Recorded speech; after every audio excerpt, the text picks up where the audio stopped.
Also a very satisfying week for South Africa, because of what Reason did. Very satisfying. You can speak about it here. No, you can speak about it here, I'm so man. happy. Guys, I'm tired of being single. I'm ready to mingle. So set me up on blind dates, y'all. Like, set me up Who's on... y'all? The Justies. I don't know nobody. I don't know anybody. Kaya, you don't even know one, man. Go to church, girl. I can't flirt. Neither can I. So it's flirting with the unflirters. Yeah. The unflirters are flirting. But I think you're lying. You know what? I think you're lying because I've seen you flirt. My family has so much drama, guys. Like, Sina lawyer, cousin lawyer, who we can point at and say, when our buladu koko, when like the biggest lesson I've learned about love is that it's sacrifice. If you're not willing to sacrifice, then you should not love. I'm afraid of death, right? I'm afraid of dying. But there are certain people I never want to bury. I would rather they bury me. For a long time, grief was a huge part of who I was. Because I had become well acquainted with grief very early in my life. I don't feel like I've lost. I don't know loss. Like, I've lost people theoretically on paper, but my heart does not know loss. My brother Daniel.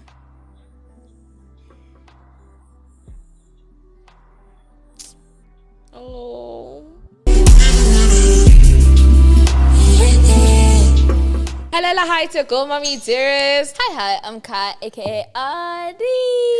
And welcome to Thought Digest, where we amplify conversations. One thought at a time. Welcome to the month of April. Another banger. And April introduces a new conversation series titled The Blooming Self. We're going to tackle everything growth, everything change, everything beauty, everything femininity as well. So that's what we have in store for you guys this month. I'm super, super excited. I think this will be maybe top 3 favorite topics of the year. Number 1 will definitely be sex, but number 2 is gonna be the blooming self. The season of the of the year. Yeah. I'm excited for the Women's Month season. Okay. Because I feel like we should have it packed with very powerful women as our guests. I feel like that's what would make the month very exciting. So please comment down below who you'd want to see for that month, even though it's going to be still later on in there. I think it's predictable where Women's Month is. It's very, very predictable. What inspired you choosing Blooming Self as this month's conversation? I really don't know. There wasn't an inspiration behind it. I just felt like naturally, because we didn't do the January series, rebranding. I remember for January, because we didn't upload it, we were talking about rebranding, setting goals, growth, all of that stuff that we didn't get to execute. So I thought, okay, it only makes sense for it to come after Human Rights Month. Oh, to go into that, because we didn't do it in Jan. What basically where our brand is going is we want to inspire people to start writing love letters to themselves, because that's what we do every day on this couch. We grow, we so I guess this is a great trajectory. And guys, feel free to suggest any topics. Yes, we have our episodes in place, but we're not too rigid. We're happy to make adjustments, very flexible, flexible. We are very flexible. Anyways, how has your past 2 days been? Lol. I think what I didn't share in the previous episode is that I'm back in the gym, which I think when I went to the gym before, and guys, I've been going to the gym every year. I go and then I stop, and then I go again and then I stop, because my body is very malleable, so I am able to attain results really quickly. If I want my abs, just 3 weeks of consistency, I'm good. If I want tone, just a month. That's also 3 weeks a month. Same thing.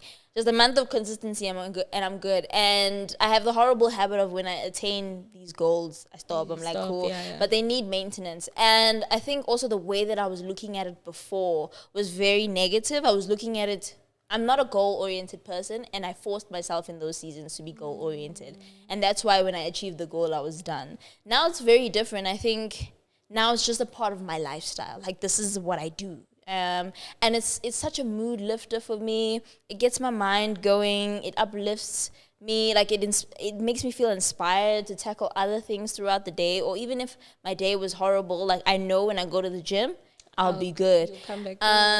And just the way that I think also I've always just had a great body, praise God. So there's not much to do. I do it for the enjoyment now, for the endorphins they call it. Yeah. But yeah, I've been going to the gym. I'm in the midst of birthday prep, if you can't tell by my hair. Yeah. I left the salon not in the middle of, but like I was really upset because I was there for like 2 hours waiting for the person to come do my hair. I walked out, I'm like, you know what, I'll see you later because I have a shoot to get to. But you look beautiful. Thank you. I actually low-key like these Dookie straights because they bring out like my big head. Your face, like your face shines more. And it's so much more satisfying to do skincare when all your face is all your hair is out of your face. But yeah, good week. I don't know if I should talk about this here, but also a very satisfying week for South Africa because of what Reason did. Very satisfying. You can speak about it here. No, you can speak about it here, I'm so man. happy. Thank you. Oh my God. And everybody's like, all the women are just like googly-eyed at Reason because they're like, wow, men do that? Men stand up for their women like that? For me, it was also really admirable what he did. So, yeah, I'm very satisfied. Yeah. Ukuthi nje bekushoda ngempama party, you know, gotta keep it PG. Yeah, gotta keep it cute. Gotta keep it cute. But yeah, I'm good. My week has been good. I've been doing birthday prep, like I said. Wardrobe, obviously. Birthday prep includes wardrobe, maintenance, content planning. Okay. So, thank you. Very excited to see what you bring for us on your birthday. it's not going to be anything crazy. Let me lower your expectations. It's not going to be anything I'm not crazy. expecting like crazy things. Yeah. I just want to see you happy. Oh. So I can't wait to see you like Thank you. shine and tackle this 23. 23 looks stunning on you, by the way. Thank you. Oh, actually, fun fact.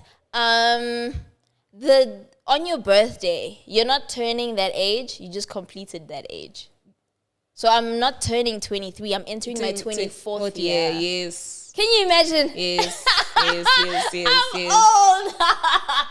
Anyway, chapter 23 was interesting. But I think, I don't know how to put this. I spent too much of chapter 23 with other people and not with myself. Yeah, so I think chapter 24 is for that. That's why I'm excited about the gym. I'm excited about content creation. I'm excited about what we're going to do with Go Digest this year because I spent too much time everywhere but with myself last year. So 24 is for me. 24 is for me. 24 is for me. I'm very excited to hear that. How have I been? I've been good. I made a funny joke. I was like, I realized something. I was like, oh my God, I cried too much on this couch, guys. I saw that comment, Lord, every and they week, were like, no, you don't. Every week you hear me, you'll be strong. I feel like I'm such a nuisance. Like, I feel like, oh my God, I'm so problematic. Like, can't you just be What good? made you feel that way? Nobody even said that. Nobody says that. So but I'm what like, made you feel that way? aren't you guys tired of saying, you'll be fine? No. You'll be strong? No. Yo, I'm tired. If you're tired, that's a different story. But our audience, I think like it's a good reflection of what reality is. That's fair. That like nobody's ever really consistently good. That's true. And I think it also shows that like 1 week does not change like the trajectory of your life. You can still have a persisting problem for a very long time, and life realistically doesn't like your testimony does not, for most and not all the time, God bless when it does happen tomorrow, you know. So I guess it is like a testament of like life and stuff. But yeah, so I made that realization. I was like, oh my God, guys, I can't wait for that season of my life where every day I'm like, it's good. Life is good. I can't wait for that season of my life.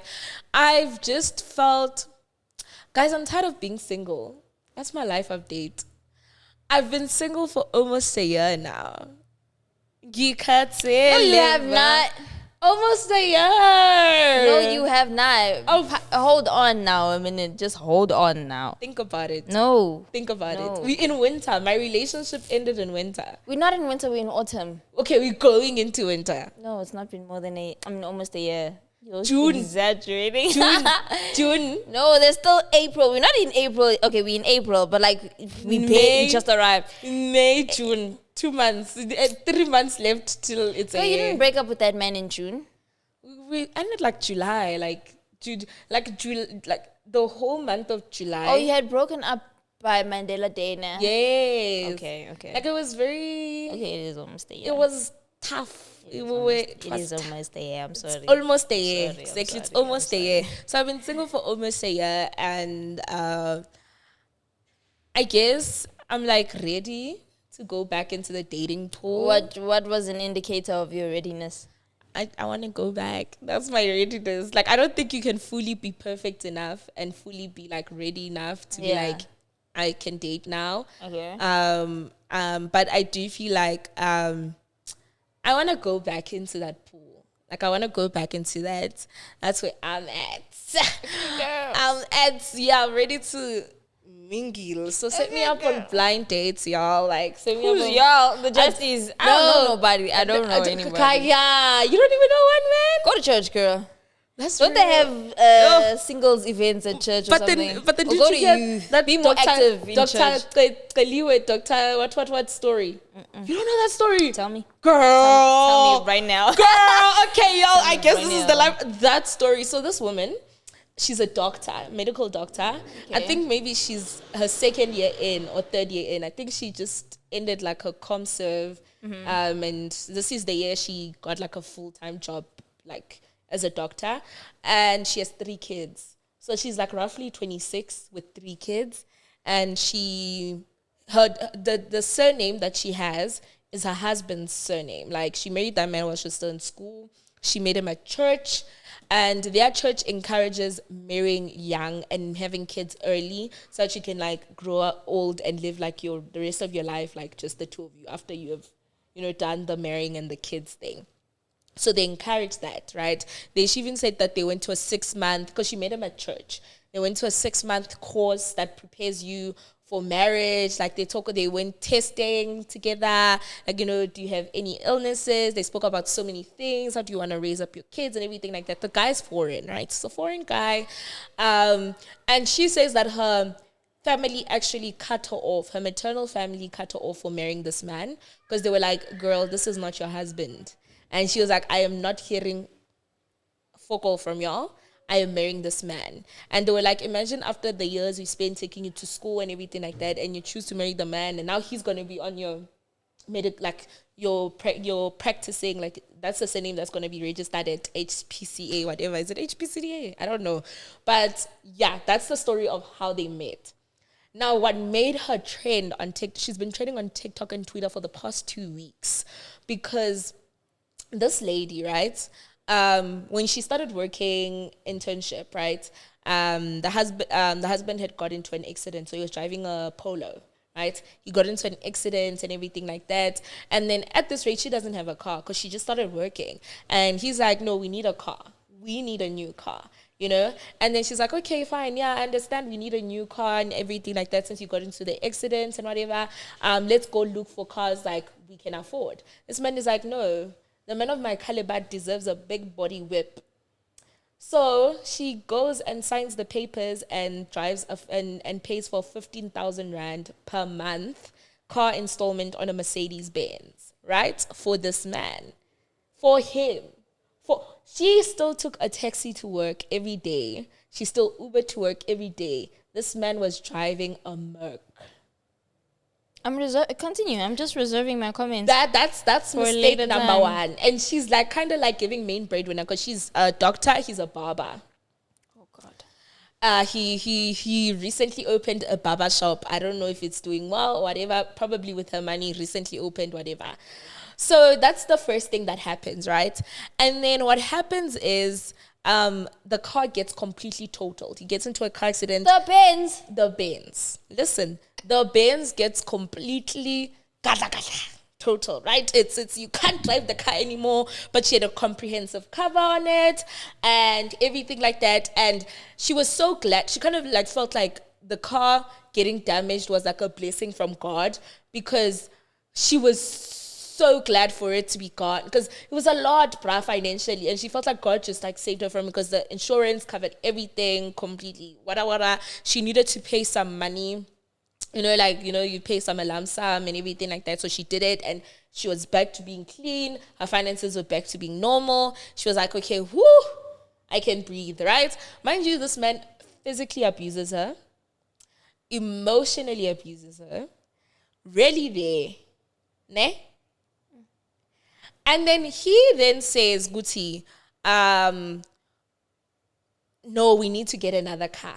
He basically went through so much depression when he didn't have a car, right? He didn't have a car, he was driving. He went through so much depression and everything, and their marriage was really rocky. And she felt like making this decision of getting another car would kind of like make him happy, making her happy, making her kids happy, right? So they decide to go search for another car. But she lets him know, she's like, listen, we can't keep staying in the city, right? No. Before that conversation, she's like, I can't afford a Mercedes Benz. Let's downgrade. Like, let's go to something I can afford, And then the guy was like, nope. He was like, hell no. Hell no. He was making demands. He refused making demands, putting his foot down, like, I'll never be in that car. I think he even like threatened to move. I don't even know what he was threatening, but he was making demands saying that I am not going to downgrade. Gemal Zake, making demands, making threats.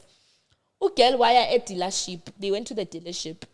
He saw a Mercedes Benz, another one. This time the car installment is 23,000 rand a month. Ugel signs the papers for Mercedes Benz for 23,000 rand per month. A month? Yeah, a month. 23,000 rand per month with ComServe salary. With ComServe, and she even had a whole conversation with him saying that, no, but listen, if we get this car, we have to downgrade a lot of our life. Meaning they have to move to Lalin, like the village. Like she has to go and get like for the car. Yes. She's getting a job at a hospital in the village. She's uprooting her kids and everything, taking them to the village so that this man can drive his Mercedes Benz that's 23,000 rand. That she's paying for. Yep. And then, right, still bitter, still verbally abusive, still gives zero poops about her, right? Gives zero poops about her and everything like that. I don't know what happens. I think the car gets totaled, that car as well. Again. It gets totaled and he decides to leave her. And he goes and he moves to the city and everything like that. And then at this rate, she had gotten herself a car. And then she basically drove to the city to go beg for love back when he left her. And she got into a car accident on the drive there. Oh, that is... God has been trying to shelter her, but I could shelter Eki. There's no shelter. God is like, no, do you know how much God was so against her going and asking for love back? He caused her to be in a car accident so bad, the car was totaled, but she was completely fine. God just didn't want her to get there. She still arrived and went and begged for that man. And then that man came back with his conditions. He still had conditions of like what she has to do. And she's like, okay, I'll be the best wife and everything. Wabuya Ukai came back, Wamitisa. I think now she has 3 kids now, like a toddler and everything like that. And now they're divorcing officially. And it's not, she's not the one who left him. He's the one who left her. And she even admits that if he never divorced me, I would have never left him. She admits that? Yeah, she still refers to him as my husband. She's like, she'll refer to him as my husband until the divorce papers are finalized. She still says my husband. I thought I was reserving my comments for later, but I have none. No comment. I do have one. I think, how do I word this?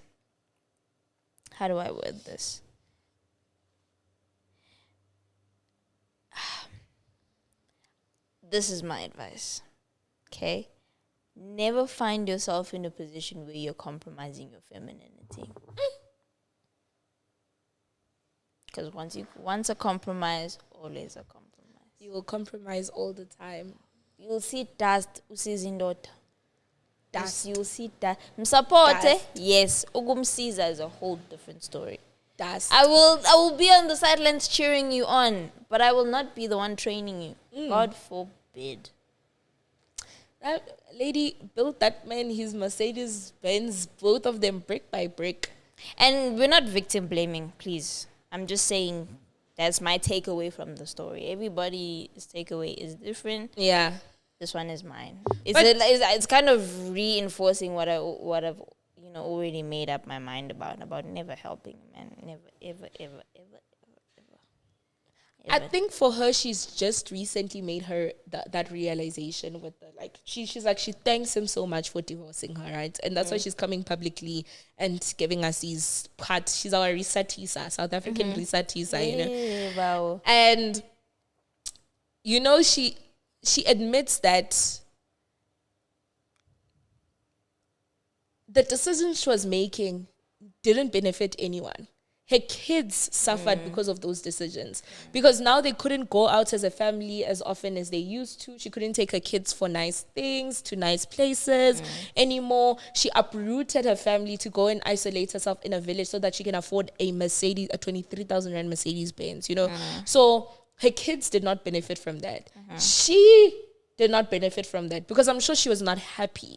She was like, she actually did say she was not happy. Like, she had so much, like, you know, when you feel such a heavy burden, you know, now you're living paycheck to paycheck. You have to do these extra hours. You are, like, literally stretching yourself so thin, going back and being this man's wife and being a mother on top of that. And he still treats you badly. And what's really scary is that they were married. Yes. Ish. They were married. And now he has a share on her pension and what in the divorce. Yeah. And, you know, there was this conversation online about, you know, when you're dating, don't make certain sacrifices because the relationship may or may not work out. And I've even said something along the lines of, you know, the dating process is sort of a trial to see how much you can sacrifice before somebody deems you worthy of marriage, right? And I still hold that opinion. But it's so scary to see that even if you're married and even if you do things the right, and I've said this before, even if you do things the right way, you go the courtship way, you know, you have a pastor overseeing this, you have an imam overseeing this. People are people. People are people. And that's what terrifies me about marriage, bro. That's what terrifies me about marriage is that it's not a safety net. It's not as big of a safety net as we thought it was. I thought for a very long time that was the safety net, that was the parachute, you know, and that no matter what in J, you know, if you choose the right person or if you love each other enough, you make it whatever. I'm so defeated by this conversation, if you can tell. Marriage is in the back of my mind, dethroned in my heart. Praise God. So I'm not even... You're not even there anymore. I guess it's a nice then bite into our topic. Yes. Our girl chat topic picked out by our very own Kaya. What is our girl chat topic? I need to... Flirting. Miguel titled it Flirting. What about Flirting 101. Flirting 101 with one. I can't flirt. Neither can I. So it's flirting with the unflirters. Yeah. The unflirters are flirting. But I think you're lying. You know what? I think you're lying because I've seen you flirt. Let me get into that. Okay, go ahead. Let me unpack Okay, that. go ahead. Where have you seen me flirt, firstly? Let's talk about that. Bowling. Thank you. When we shot the Thought Digest episode and somebody was BTS. When else? Yeah. I've seen you flirt. You see me flirt? Yeah. Ooh. Look at her flabbergasted. Yes, Bowling, I have. Maybe. Bowling, maybe. Thought Digest? Yes. What? Who was that? Guys, I hope I can just point out to the episode that we shot that day so you can see her mannerisms during that episode. Who? Girl.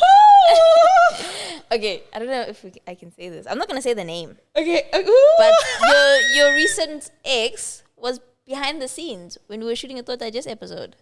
Oh. Yes. Oh. Yes. Okay. That makes sense. I was dating him. He was my person. So you know how to flirt. No, listen. Guys, wait. her voice goes lower. She starts using her hands a little more, very soft gestures. Very... Let me... And you guys know, Paul and I cackle on this couch. We don't... we cackle. We let out the loudest laughs. Oh, no. She's also very, like... physically affectionate. You see, that's different. That's like my partner, right? But I used to be a big flirt. Oh, me, I used to be the biggest flirt ever, guys. I loved flirting. Flirting is so fun. I call it dancing the spears. Do you want to dance? Dancing what? Dancing with the spears. Do you want to dance? Dancing with the spears? What the heck does that mean? Do you want to dance? Wheel of Time reference. It's a reference from like a show I watch. Wheel of Time is rubbish, by the way. Sorry, not sorry. I tried. I tried. As soon as we started seeing powers there, I was like, Mpo, you watch nonsense. I love the Wheel of Time. She's a hater. Yeah, big She doesn't hater. even like Marvel. Big hater. So she's a hater. It. She's a hater of everything. No, I like Marvel. I like Marvel because Marvel, you know that it's super, what are they called? Heroes. It's superheroes and whatever. Like, you know. What's wrong with Wheel of Time? Wheel of Time. It's literally like, why are you merging real life and super? Like, but that's the thing. It's not real life. It's a whole nother like world. I think maybe I expected something different, to be honest. Yeah, maybe you went in and you didn't get what you thought. But give it a chance with a clear mind.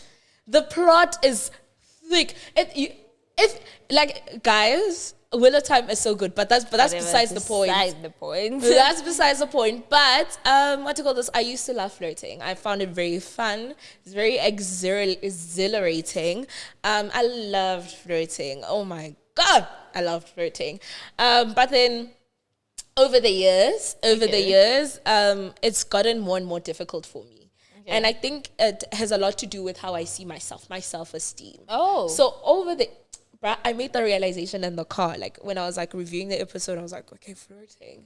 Why can't I flirt anymore? And I remembered a recent incident like 2 days ago where someone was flirting and I flirted back, but I stopped because I didn't feel beautiful in that moment. Ooh. And I realized that a lot of how you flirt and your confidence in flirting stems with how you see yourself. Like I have such a low self-esteem lately that flirting is so difficult because flirting requires so much confidence. See, me 3 years back, I was very confident. I could flirt any situation, like out of any situation, because I knew I was that girl. Mm-hmm. Flirting needs you to have that thing, like that you know that I am that girl. Therefore, when you give the guy the eyes, you know you don't look weird giving him the eyes because you know that you're that girl, you know?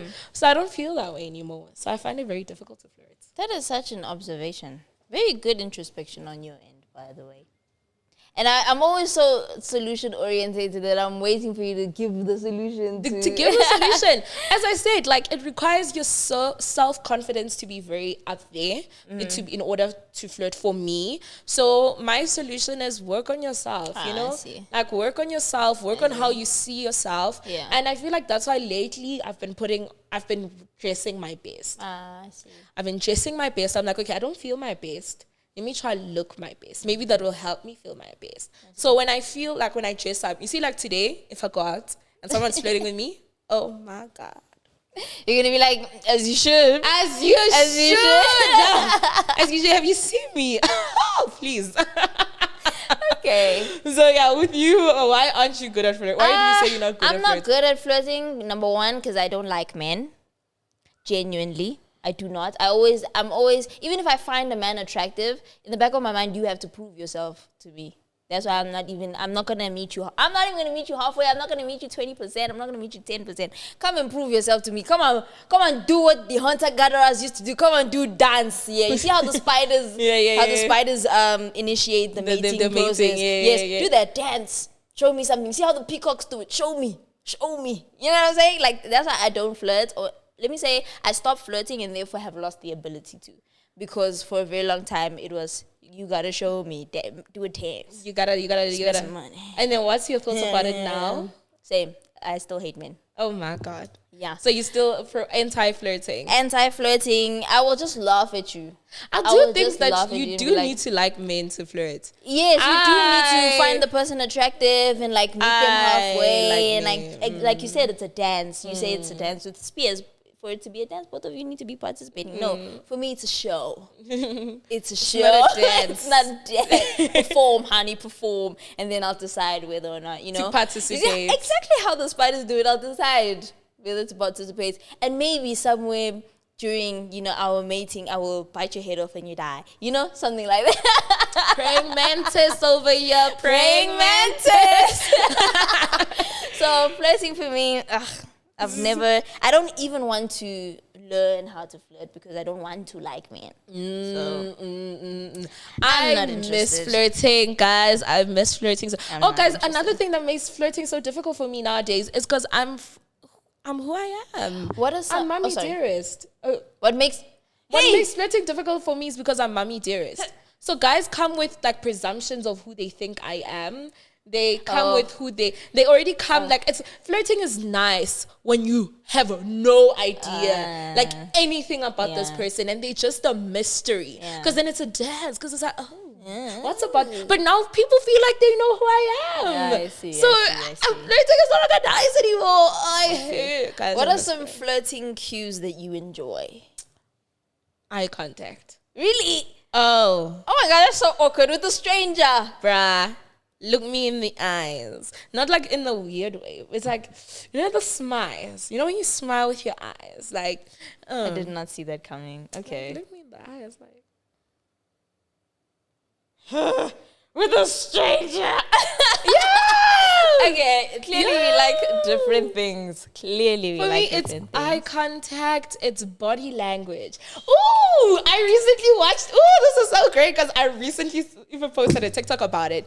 I watched, so I was seeing this guy's TikTok. Some guy, he's on my timeline, I just forgot who he is. And he was like, he interviewed this other guy. I'm not going to say who. Because people now are going to think a lot. So you have a crush on that person? No, I don't. Okay. So he interviewed this other guy, right? And I was like, I've never seen this guy. Like, I've never heard anything about him. But the way the person described the interview, I was like, let me go and watch this interview, to understand what this person is speaking about, So I go and watch the interview. Was I not kicking my feet the whole interview? What's so interesting I about this interview? Giggling and kicking my feet. And then I realized what it was and what most of the guys that have had me so infatuated have. Arrogance. Ooh. Arrogant. That's so scary. Arrogant charisma. Like, an arrogant humor. I call it arrogant humor. Like, Andrew Tate's humor. No, not Andrew. Andrew has arrogant humor. No, but then Andrew, he's serious. Andrew really thinks that. The guy, he's just telling you a joke. Oh, okay. He's not serious. It's like me, like right now when I said like, I know who I am. I don't mean that for real. Like, it's just a joke, So it's like maybe, but it's just really? It's just a joke. Like, it's a thing of like, I like someone who's confident in themselves and then just like they humor, like arrogant humor. That is so interesting. Yeah. I did not peg you for somebody. Yeah, I really like that. Like, when he was telling jokes, like, I was like, yeah, but like, so there was this, okay, now you all will know the interview. So it was this moment, right? I won't say it verbatim, right? So he was the course of the interview, the conversation was like, have you ever looked in the mirror and like do you look in the mirror and like what you see type of thing, And then he's like, oh, but that was not really. I'm making this conversation PG-13 for our younger audiences out there. Then the guy's like, no, not necessarily what excites me is not what I see, but when I think of what she is gonna see, and when I think of what she's looking at, and that's what excites me. And I was like, oh, you know, like, it's just like, oh. I'm so worried about now I wanna see. You wanna see what? No, it's not that. Halal, it's not that serious. It really isn't that serious, y'all. It really isn't that serious, you know. But yeah. So like, if you have arrogant humor, and you give me the eyes and your body language, that's what makes flirting fun. What makes flirting fun for you? Let's say, I think my invitation to a man for him to perform is my attention.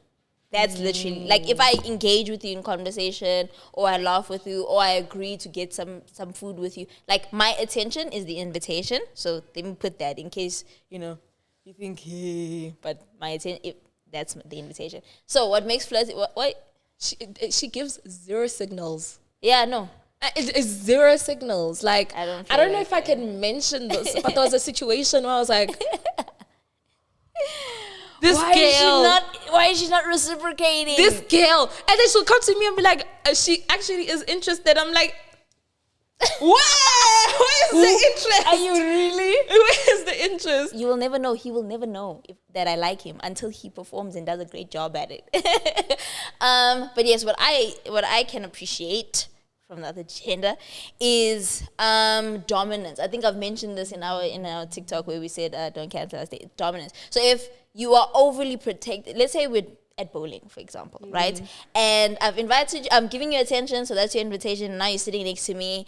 And when people want to talk to me, you're very like, no. Well, you know what I'm saying? Like, guard me, I like that. Treat me like, I don't know, like a diamond, you know? Yeah. Don't let me walk on the stairs alone. Hold my hand while I'm walking down the stairs, you know what like, I'm saying? I'm just Are a you leg. thirsty? Like, you know, serve me. I think that's the word. I think that's the word. Serve me. Are you thirsty? Yeah, I think I'm thirsty. What would you like to drink? Okay, I'm coming right now. Do you want to come with me? Yeah, come with me. I don't want anybody to bother you. I like that. Do you have to go to work today? I don't think you should take an Uber. Send me your location. I'll pick you up and I'll drop you. No. I like that. You take initiative. Treat me like a pearl, like a diamond. Carry my handbag. Like, I want to feel like the queen. Yeah. Like the empress. I think that goes hand in hand with me, like confidence, like how you move, like where you, like how you carry yourself. Do you know around me. who I can liken it to? Even though we don't know if the cheating allegations are true or not, but for now, let's just say allegedly he cheated. But before that, the mannerisms that I enjoy or like admire, Shakib. From Shakib, Famous in Africa. yes. Shakib is very calm, collected, but he's very. Did you see how he stood up to protect his women? He didn't rush. He didn't. He's not hyper. He's very much calm, but also aware, very protective. If any woman tries to throw a drink on his woman, he will stand up, block that, but also consider the other woman in the instance. No. He'll speak very calmly. When he shouts, it's because now you've taken it too years. far.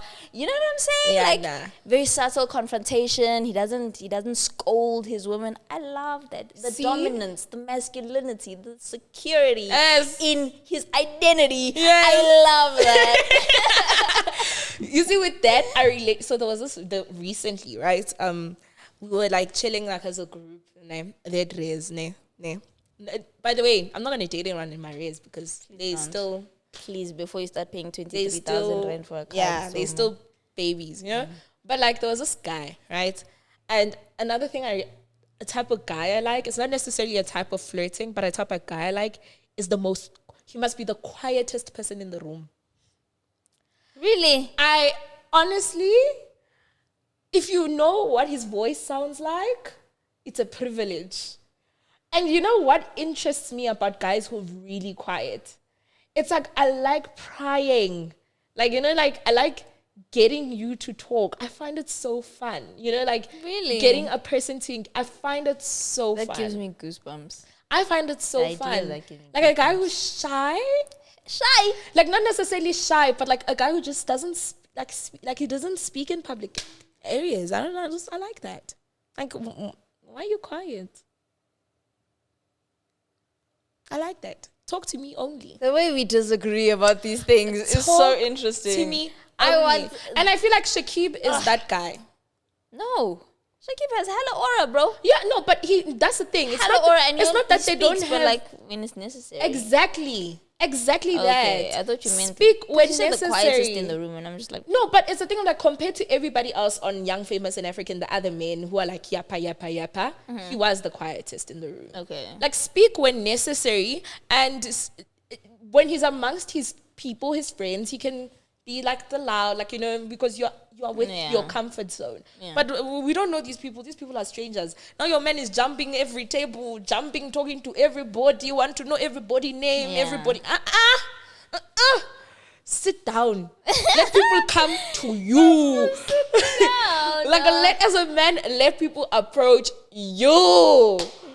Yeah. Oh, we have to move on now. Sorry. Unfortunately, I'm looking at the time.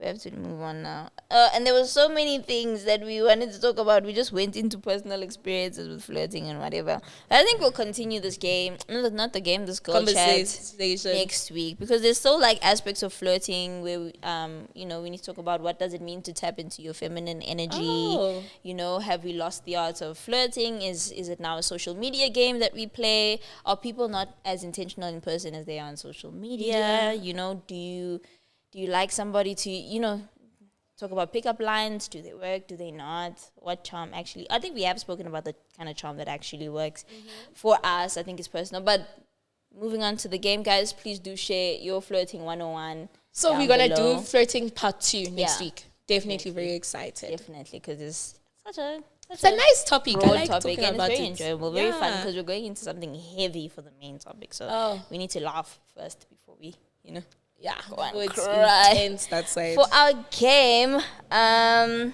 we're playing Finish the Sentence Self-Love Edition. Yes. I'm trying to open this game. I'm so thirsty. Guys, you open like there. Is there Red Bull? Is it a good idea to drink it? Yeah, I have a long... Yay! Ngaga. A Red Bull last number. Yes, please. Even if it's not rinsed, it's fine. I'm not gonna die. Real. What is it? Self-love edition. Do you want to begin? I'm looking for the prompt quickly. I think we can do the prompts that are already there. Yes. That's the prompts I want to do. We don't have much time. Okay, I feel the most beautiful when... I feel the most beautiful when I'm in my most natural state. Yo, I did not even... What? Did we explain the game fully?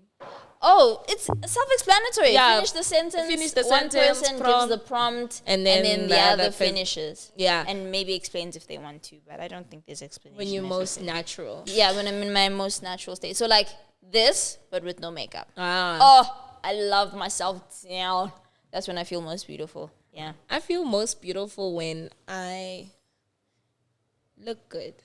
Okay. And looking good for me can be my natural state, can be not my menstrual. I feel like I'm a very beautiful woman. Mm-hmm. So, yeah.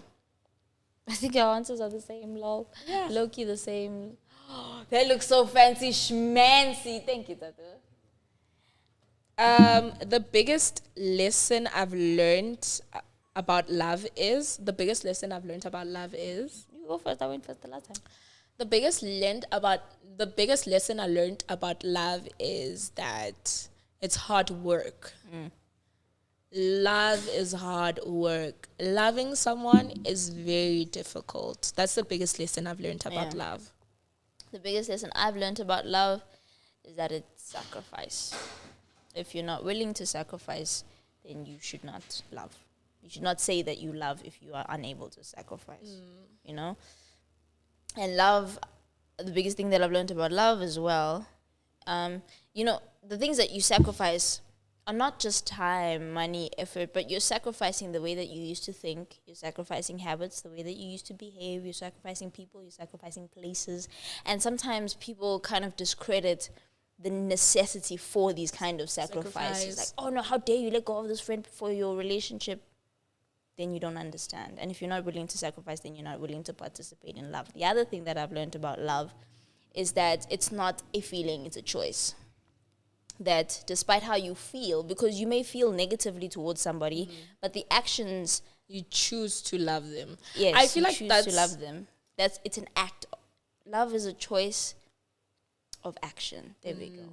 that's a great like way to see love, because even when you look at like what God says loving him is obeying him, and obeying him calls for the constant denial of our flesh, which is self-sacrificing. So there is the sacrificial element that comes to, and we have to constantly choose to deny our flesh, meaning constantly choose to love him. Yeah. So great way to. Biggest thing I've learned about your relation. I always tell people who are like you say you're tired of being single. My question to you is, since you say you're ready for a relationship, are you ready to make significant sacrifices? Sacrifices in your argument style, sacrifices in some of the things that you think you're right about, sacrifice of pride. Are you willing to put that aside? Are you willing to change your confrontation language? I feel like I'm willing to sacrifice conflict resolution language. Are you willing to sacrifice that? That's so fair. I feel like I'm willing to sacrifice anything that's not self-detrimental. Anything that is okay, that's not self-detrimental. Yes, yeah. Like as long as it does not, like I can sacrifice anything that does not harm me. Okay. Like changing my conflict resolution style may be good for me. Okay.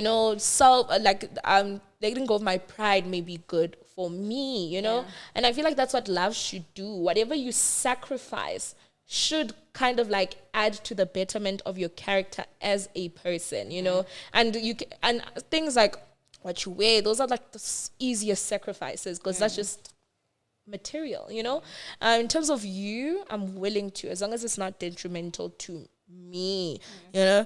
Okay. Those are the sacrifices I'm willing to make. Next prompt, do you want me to read it? You read it, yeah. If I could give my younger self one piece of advice, it would be,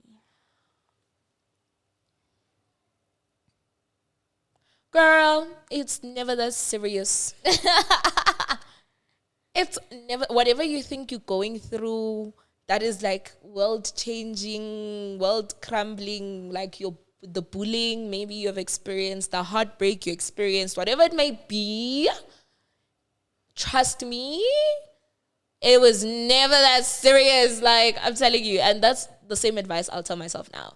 Whatever may be drastically impacting me now may be like a thought in the back of my mind in the distant future. I have so much advice for my younger self. Oh, God. Okay, but I'll give one. If I could give my younger self one piece of advice, it would be to slow down and pay attention. Come? Yeah. Because I think when I was younger, I was not always physically in a rush, but mentally in a rush. So I would rush my way through conversation. I would rush my way through an opportunity out of excitement or whatever the case is. I would advise her to slow down, take a moment, pay attention, be very observant of the things that are happening around you. Pay attention to the signs. I would advise her to listen to God. Listen to God in... There's this beautiful quote that was it from Greenleaf? The First Lady said, God is talking to you in everything. So in everything, respond as though you're responding to God. And that's the advice I'd give my younger self. They're like, God is talking to you, bro. But he's not talking to you the way that you think he's going to talk to you. Not like he spoke to Moses and stuff. Like, he's not going to do it to a burning bush. But he's going to do it in other things. So respond to everything as though you're responding to God. That's the advice I would give her. Slow down, girl. Pay attention. My God. The last one. Oh, second last one. The one thing I'll never apologize for is... being amazing. Are you doing the humor that you like? I'll never apologize for my excellence, please. I think people have tried to make me do that a lot. And I'm like, guys, I'm brilliant. Like, I'm beautifully and wonderfully made. Like, what? I'm a child of God. I am the light of the world. I am set apart. What you mean I must be like everybody else? I will never apologize for God doing a great job. I'll never apologize for God doing a great job. I like that. The one thing I'll never apologize for is for standing up for myself. Never, ever, ever, ever. I'm not the one, I'm not the two, I'm not the three. Trust and believe that. And I think I've made that very clear now, that just because, you know, I revere God doesn't mean that you can now Dance on my head and take me for a one. It is out of reverence for God that I don't not throwing hands. that it doesn't go sideways. So recognize that, but also know that if you take it too far, I'll put you in your place quick, fast, in a hurry. I don't play by myself like that. Drawing boundaries is very important. Oh, I don't draw boundaries. I build a wall. Exactly. Make it Build a very wall. clear, like through there. Not me. I'm not the one, the two, or the three. Love that. The last one. This is lovely. My personal definition of femininity is...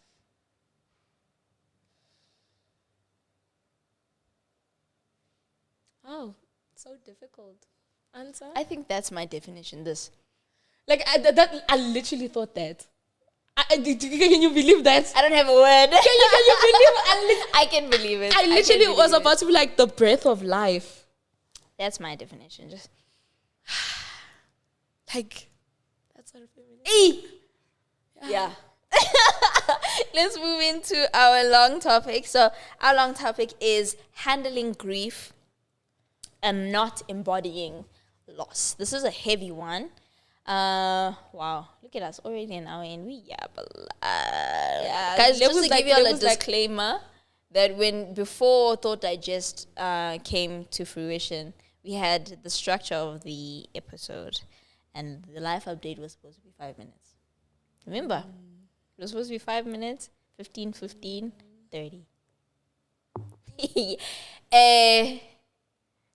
We've never stuck to that format. We're going to we get a little carried away. But better. handling grief and not embodying loss. Have you ever felt like you embody loss at some point? Never. Really? I don't know what grief is, remember? What? Remember? Oh, yes. You don't grieve people. You let them go. I think maybe it's because the people I've lost are people that I've not spent every day of my life with. So nobody has passed away in your life and you were like, you couldn't fathom it? That I spend every day of my life with? No. Really? God has shielded me from that for very long. Like, yeah, it's true that you will not be given more than what you can handle, hey? Yeah, like most of like there for must me, be a reason why you haven't experienced grief from someone close by. Like, and I feel like that's what I won't be able to handle. Like, I can't. Like, I always say, like, I'm okay. I say this in my head a lot that I'm afraid of death, right? I'm afraid of dying. But there are certain people I never want to bury. I would rather they bury me. I never want to bury or mourn or know life without those people. And none of them have passed away. Thank you, God, for your goodness. And so I don't know grief. That is the antithesis of my experience. My goodness. So am I going to be the yapper here? Yeah, talk. My gosh. Let me prepare the questions so I can ask you nicely. For a long time, grief was a huge part of who I was. Because I had become well acquainted with grief very early in my life. I think my first run-in with grief was when I lost my uncle. Like an uncle that I loved so much, Uncle Mervyn. Oh, he was the life of the room, you know, and he was so loving and so generous and so kind and such an amazing father to my cousins and an amazing uncle to me that when I heard of his passing, at first he fell ill. And, you know, as a child, you're like, oh, so sick, he get well soon, I love you very much, see you, you know. But you never think in a million years that the last time you saw this person would be the last time you see them. And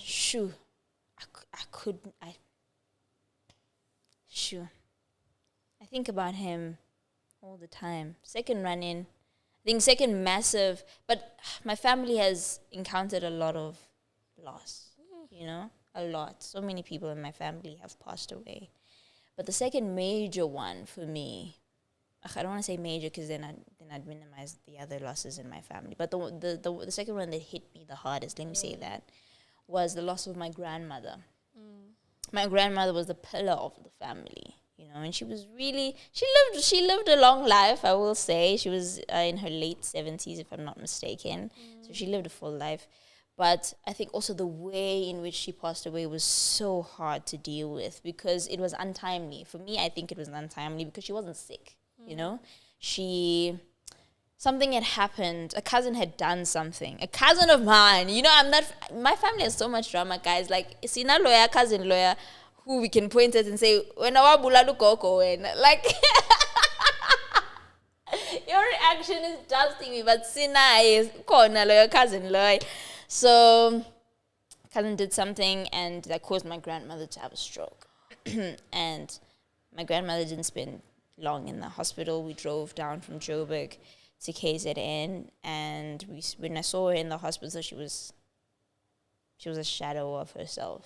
She could not speak, she could not walk, and I think in that moment when I saw her in the hospital, unable to be, I knew then and there that my grandmother's gone, and I could not. Like, I stay strong for a lot of things. But the loss of my grandmother was my best friend. Like, she was everybody's best friend. She had so many grandchildren. She had 7 children of her own. One of my uncles passed away, and then there were 6 left. And then 6 of her kids. But the uncle that passed away, her son that passed away, also had kids. So she had this amazing ability to build a relationship with everyone. Her kids, her grandkids, and her great grandkids. By the time she had passed away, she had raised a grandkid. She had raised a great grandkid, my bad. She had raised a great grandkid. Can you imagine? And so, losing my grandmother, family fell apart inevitably. And then a year after that, I lost somebody I considered a brother. We went to the same church. He was my leader and my brother, who always expressed how proud he was of me, who always cheered me on, who always reminded me to fear God. And that one hits me till now. Like, even in this moment, I'm getting goosebumps because that one was also sudden. Heard that he fell sick. And again, we hope we're getting well. We're praying for you, sending messages, sending love. And then the next thing we know, gone, And for me, that created such a wedge between me and God because this person was active in the church. He was the pillar of the teens church. Teens and youth used to be one, so he was one of the great pillars of the teens and youth church, and he fell ill, and he was gone. So that's coupled with, I think also you can grieve people who are still alive, and there was a time I grieved my father while he was still alive because there was a long period in his marriage to my mother where he was not the man who was my daddy, because when I was really, really young, I was a daddy's girl, and then that changed for a while, and I was grieving somebody who was alive, and then thank God, he became my daddy again, So grief, and I've been too well acquainted with grief, and like I said, it became a huge part of who I was, in that at every moment I was preparing myself for somebody to leave. That's why I didn't form any meaningful relationships. Yes, being dissociated 80% of the time was part of the reason, but the other part of it was that I don't want to get close enough for me to feel the weight of your departure. I don't want to lose you. So I'd rather not have you in the first place. That's why breakups for me are very difficult. Because I intertwine that person with my soul. And when we break up, it feels like you've died. It feels like not just you, but my hopes and dreams that I put into our relationship have died too. So I have embodied loss. I did embody loss for a very long time. Years. Simple years. I spoke a lot. Moving on. For me, like you see, we've lost kind of like the same number of people. Yeah. But I don't know why they don't affect me in that way. Because I also had an uncle, my mom's younger brother, who was like my mom's firstborn son. That's how often he visited and his relationship was with my mom. It's like me and my little brother. My little brother is like my first. My firstborn. And we were really close, light of the room. Like, he was my mom's pillar, you know? And we lost him sick, and then boom. You to get well soon, and then the person passes away, you know? And in that moment, it's the shock. Yeah. And I think I grieve for the people who lost. So I cried and I grieved because my mom lost her brother. And I knew how that would affect her. And I knew it still affects her even today. You know, so I grieved that. But did I feel the loss? I don't think so. And then you had my grandfather who passed away 2 years ago. And he also had a sudden stroke and passed on, you know. And with him, I grieved for my father. Because it was like, oh, he just lost his father, you know. And my grandmother is all alone. She just lost her husband. They've spent so many years together. And I just grieved for all these people who lost this man. And that's why, like, the most I cried was at the funeral. Because I'm just like, oh my God, everybody here is not okay, you know. And for me, it's like I never lost. You know, I never lost. Like, all these people I never lost. You know, I think the one time I grieved for myself was a relationship. Yeah. And relationships are like that. They feel like someone did die. That was the only time. But like, I'm okay now, you know? And then even with my father's departure now, with not having a relationship with my father and everything like that, I think I don't feel like I've lost. I don't feel like I've lost. Like, I don't know loss. Like, I've lost people theoretically on paper, but my heart does not know loss. I see. Sure, we're so different, eh? I mean, in this regard, because for me, I'm always grieving. I'm always grieving people who are alive and people who are not alive. You know, isn't that heavy? It is. It is incredibly heavy. And one thing that I have learned about grief, and I think a lot of people know this and have heard this, but grief is just love, but love with nowhere to go. Love that you cannot express to that person anymore.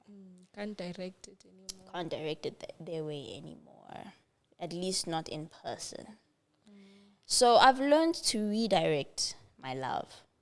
You know, even for the people that are alive, I honor the people I'm grieving as though they told me to do it. You know? So my brother Daniel,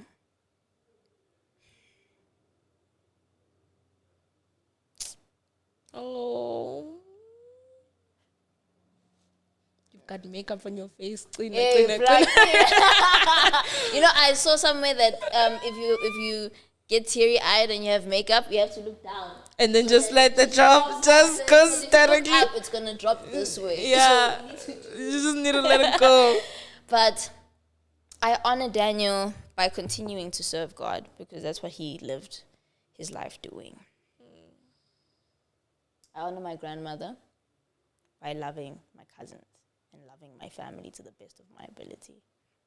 That's why Christmas is a big deal for me because that's when I take the reins and I'm like, yeah, come together now. I know you are in Durban, you are in Joburg, you are where, you are in Cape Town. All of us, come now. It's Christmas, you know? That's how I honor my grandmother. My uncle, I honor him by laughing because that's what he did, you know? And certain people who are no longer my friends, I honor them by, I think part of it is like enjoying photography. There are people who I lost or let go of who loved photography, who like to capture the moment. So I honor them still. And I've said this before, and a lot of people, I saw it being said in a wedding speech. It was so beautiful, but it is so true that we are a mosaic of everybody we've ever met. And sometimes it's okay to pick out pieces of the mosaic and admire them. You know, it's okay to look at a picture and say, oh, in this moment, you know, we were so happy. And then cry tears of joy, cry tears of sadness. But you are a mosaic. And I embody everybody that I have ever loved in one way or another. I think everything gives us away. The way that we write, our handwriting gives us away. The clothes that we choose to wear give us away. The speech that we choose to utter gives us away. And what it gives away about us is who we've loved. Were you crying? When you cry, I cry, and like I'm very. Because I'm seeing tears on your thingy. On your glasses. Empath. Oh my goodness, you're such an empath. How do you survive, bruh? You see, this is maybe that's why I don't know loss for myself, because I'm so consumed by that's everybody why else's loss. I admire you quite a lot, actually, because that means you are so in tune with the hearts of the people that you love, that you feel what they feel, and that's so beautiful. So maybe you have experienced grief, but I just don't. Not for yourself, yeah, for others. Yeah. And I think that is also an essential part of grief. I'm so glad that we're going there. That is an essential part of grief, is somebody to grieve with. You know, because it's such a lonely thing, because nobody knows how much that person meant to you except you. But when somebody cries with you, it makes it so much lighter to know that, okay, you know? But I'm glad that you haven't experienced grief for yourself, because like you said, you wouldn't be able to handle it. And God doesn't suffer us more than we're able. Yeah, God knows. Yeah. Oh, yeah, nah. Yeah. I'm telling y'all, I don't think y'all will see me for months on end. Like, guys, because for me, I feel like loss is very difficult. Because I don't know where to direct the love.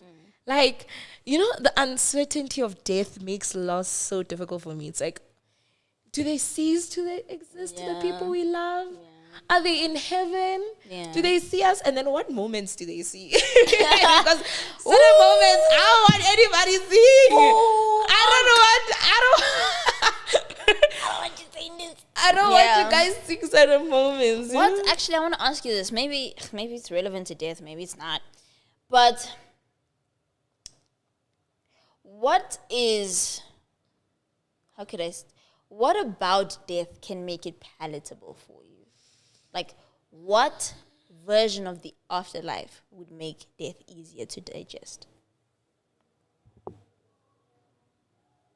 The version that makes sense? Which is heaven. No, Which that doesn't make sense for me.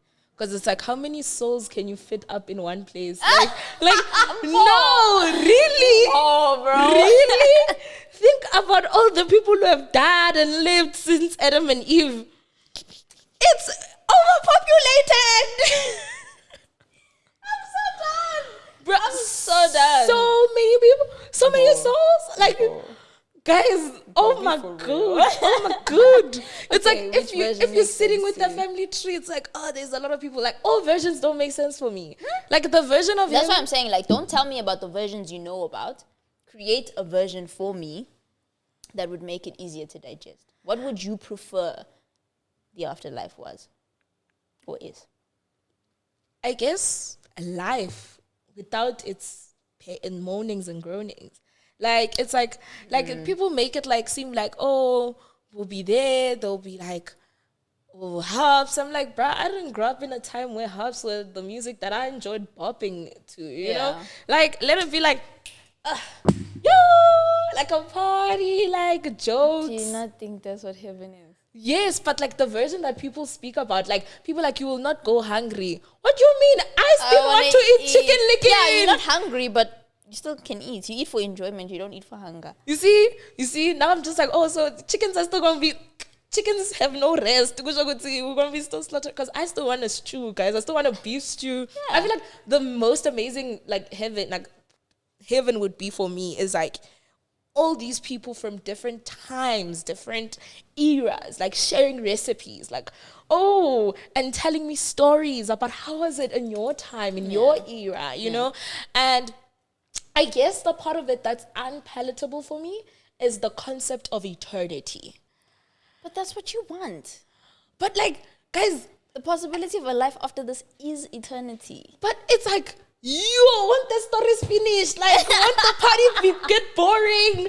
Won't I get tired of the beef stew? Won't like the jokes You're no longer be confusing funny? me so much. What, you want it to be lifetimes?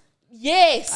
Okay. Yes, like experiencing something new again and again and again. You know, I don't disagree with you. That sounds very palatable to me. Like, it makes more sense. So that there's an opportunity for you to live again. And you know what's nice about that? It makes sense, because now it will make sense why, like, it will make heaven not overpopulated. Because as for heaven overpopulated. No, like, guys, it'll make heaven not. But you know, when you think about it, it's like, it's been thousands of years. How many souls is God is really creative? Yes, all these souls and personalities. Oh God! Different personalities, different souls, in like thousands of years, guys. The Earth currently has what, 1 billion people? Okay, before it wasn't a billion because of like life expectancy and stuff. But still, that's like trillions of people, trillions of souls. Oh my! It's overpopulated. Like, even the second Earth that they talk about, like trillions of people in one globe, like. So the concept of, like, the most palatable concept of death is like, you existed and you just don't have memories, and you go and you experience again and again. But I do and I feel like that's why I love the Wheel of Time. Yeah. Because that's literally the whole concept of the show, is that people, it's a wheel, it keeps turning. You die, you born again, you die, you born again. And then there's people who hate that concept and now want to end this thread of birth and death, because they're like, but what if the person I love is born again while I'm still alive? But they're born again as a girl. Jehovah, yabo. I would end the Wheel of Time. Mina, I would end it. You see, but that's the thing. Like, they may be born again in a time where you'll not reconnect with them, but there's always a possibility that there will be a time like this time where you guys exist in the same time together. And it would make it, for me, it's like, I guess I don't hold on to people. Like, if all the people I've lost have passed and are born again and are just living a better life, they are not sick anymore. They are not, like, they have an opportunity to do this again without the same cards that they were dealt, because the cards they were dealt in this life are not the best. And the opportunity that they will be dealt different cards, better cards, experience love differently. What is a version of death or the afterlife that would make you fear it less for yourself? The version where it's not boring. I feel like it's very boring. Does praising God for eternity sound boring? Not necessarily praising him for eternity. I praise him today and I don't find that boring, you know. Yeah, it's but I mean, like, you spend every moment of every hour of every day of every month of every year just praising God. That is not boring. What's boring is just existing for that long in the same circumstance. I see. That's like, guys, do you understand the concept of imagine Adam and Eve. Y'all been alive for these trillions and trillions and trillions. Like, I'm sure by then you know God. Like, oh my God! Like, guys, like, we know God now. Like, now we know him. Like, no, you're making me realize how I feel about eternity now, or the hereafter. Okay, how do you feel about it? The same. I'm not looking forward to it. I'm actually not looking forward to it.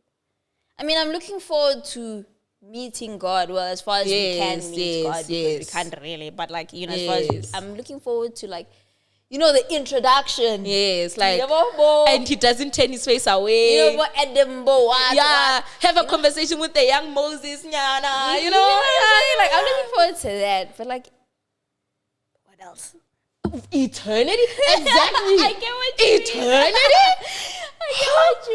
I get what you mean. So for me, I feel like that's why my fear of death is because I have no hope for death. I just want to live a long enough life. I want to die old. So I can say, okay, I've lived. Yeah. Even if there's nothing after. Yeah. I'm fine. Yeah. You know? Okay. Yeah. I hear you. Because even if I die now, I'd be so mad. Not because I didn't live. No, so guys, just know. Just know. I was not happy. Oh my goodness, I'd be so mad. Because I feel like then I've not done all my hopes and my dreams and my goals and everything. Like, oh my God. Oh, so mad. But that's where I'm at now. I think we can close off the conversation on grief. There's this point here that I really love. It talks about reclaiming joy without guilt. Sometimes happiness after loss can feel like a betrayal, but it's not. It isn't. Yeah, I think, you know what, there's a podcast called, I know everybody's well acquainted with this podcast, called The Conversation Capital. And it's hosted by this lovely woman. Her name is Ursula Mariani. Beautiful woman. Wise, intelligent, engaging, phenomenal. I want her on our couch. So, guys, please spam Ursula there by The Conversation Capital and tell her it's time for her to come and sit here. We have this podcast, yes. Yeah. And they were talking about how people around you can sometimes expect you to slow down because you are meant to be grieving. They keep you in a cage. They keep you in the cage of grief. And they are so, how can I say this? It's people, it's places, it's environments that thrive, that are satisfied with you being in the state of grief, that they don't allow you to be happy. And it makes you feel guilty when you are, because you're like, is this too soon? Am I moving on too soon? Am I laughing too loud? You know what I'm saying? And I think a lot of people who experience grief experience that. I have not experienced it myself. I think, like I said, I'm always grieving. But sometimes you don't have to feel bad for being happy after you've lost. Everybody's grieving process is different in lengths, in depths.